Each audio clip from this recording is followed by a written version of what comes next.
Hey guys, it's Deronda with 101. Blueberries are in season, and I'm going to show you how to make this simply delicious blueberry cobbler. You're going to need 2 cups of fresh blueberries, or if you would like to use frozen, you may. 1 teaspoon of ground cinnamon, 1 teaspoon of freshly squeezed lemon, 1 cup of all-purpose flour, 3/4 of a cup of granulated sugar, 1 teaspoon of baking powder, 1/2 cup of milk, 3 tablespoons of butter melted, and for the topping you're going to need 1 tablespoon of cornstarch and 1/2 cup of sugar. You may use more or less depending on the sweetness of your blueberries. And you're going to need 1 cup of boiling water. I'm going to show you how to do that in a little bit. But let's get started putting this blueberry cobbler together. In an 8 by 8 inch dish, I'm giving it a lovely little buttering or greasing. Add those 2 cups of blueberries into our 8 by 8 inch dish.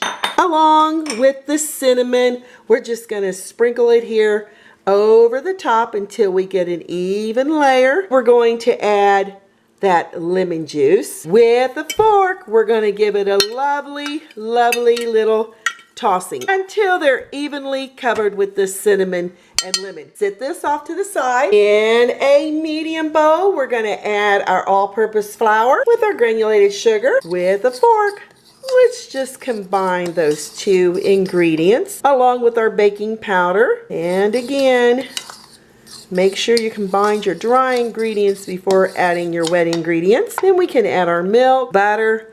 Yes, I told you this is very simple and easy to make. Bring those dry ingredients in with our wet ingredients until it turns into a dough.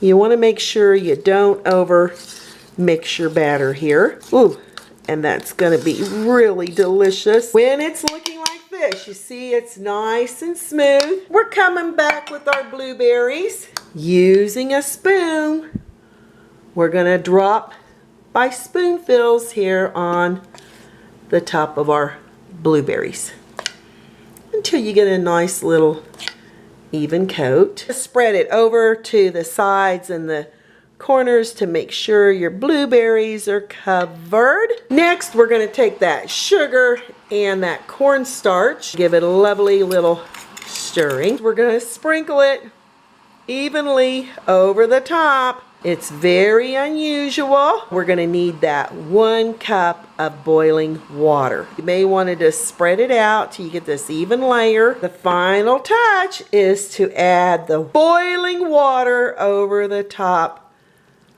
of your cobbler. Just like that. You want your oven preheated to 350 degrees Fahrenheit. And this is off to that oven on the middle rack for the next 45 to 50 minutes or until a toothpick inserted comes out clean. Use your timer and no peeking. Blueberry cobbler has finished baking. You see how bubbly it is along the edges. And if you want to use a toothpick to stick there in the center to see if any dough comes out on that toothpick, you can check your top part too. But I know it's completely baked and I'm going to let it cool down for at least 30 minutes to an hour before we dig into it. So hang on. It's been cooling down for about 30 minutes and let's see what this cobbler looks like on the inside. There we go. Yes, it's still hot and steamy. Looky there. Doesn't that look fantastic? It's still really super warm. Let's give it a try. Gonna let it cool down just a wee bit. Here we go. A delicious, perfect, freshly baked cobbler you're not going to be disappointed with. I'm Deronda with Foods 101. Give me thumbs up, leave me a comment, hit that notification bell to be the first to get my new YouTube food videos. Thanks a million for watching, and I'll catch you lovely people later.